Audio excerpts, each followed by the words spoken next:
Following the news of an internal investigation into Hacienda Healthcare in Phoenix, the parents of the woman who is in a vegetative state and gave birth while in their care despite her condition revealed they are disappointed in the facility's lack of remorse. The victim's parents are aware of the recent press release by Hacienda's board and leadership announcing that attorney Rick Romley has been hired by Hacienda to conduct an investigation into the sexual abuse and neglect of their daughter, the family expressed in a statement released by their attorney John Michiels. "My clients trust that Mr. Romley's investigation will be as promised, fully transparent, and made available to them as the victims of this appalling tragedy.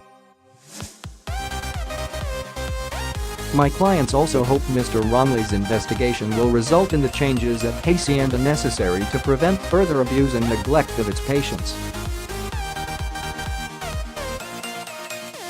Lastly, my clients were disappointed to see that in its press release Hacienda's leadership chose not to express any remorse or apology for Hacienda's inexcusable failure to protect and safeguard their vulnerable daughter, the statement concluded.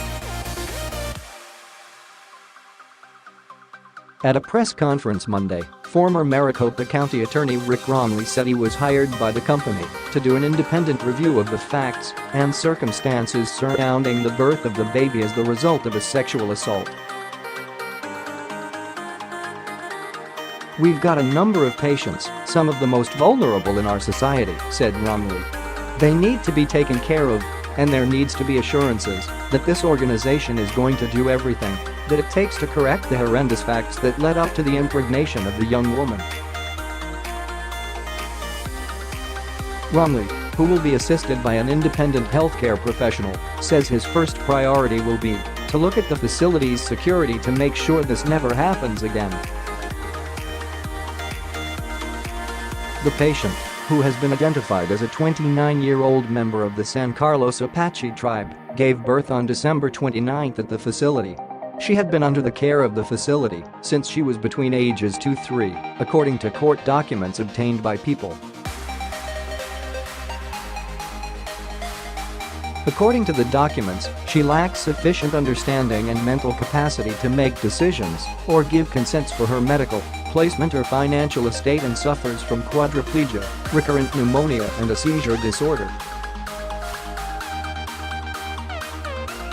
In addition, the records reveal that the patient's last doctor's examination took place more than 8 months prior to the December 29 birth, which according to Phoenix Police Sergeant Tommy Thompson took everyone at the facility by surprise.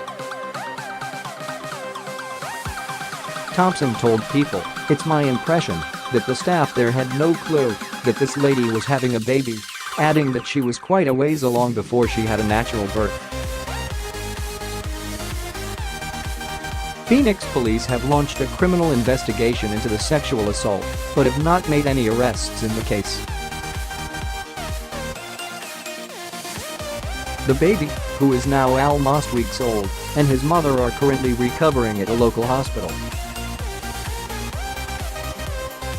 On January 8, Michiels said in a statement to People, "The family would like me to convey that the baby boy has been born into a loving family and will be well cared for."